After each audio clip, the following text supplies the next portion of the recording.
Morning everyone, আশা করি তোমরা সবাই ভালো আছো। আমিও ভালো আছি। তো আজ 1 মে, আজকে নতুন ব্লগ নিয়ে তোমাদের কাছে চলে এসেছি। আজকে যাচ্ছিলাম আমরা শ্যামসুন্দরী মায়ের মন্দিরে পুজো দিতে। মন্দিরে গেলাম, তো খুবই ভালো লাগলো। মন্দিরটা খুবই সুন্দর। আমি প্রথম এই মন্দিরে গেলাম। তো তোমরা কে কে গেছো এই মন্দিরে অবশ্যই কমেন্ট করে জানিও।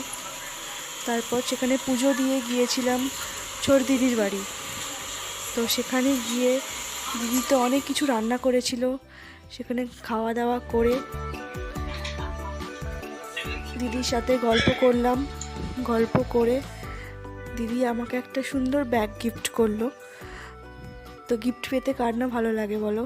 তো ব্যাগটা পেয়ে খুব খুশি হলাম।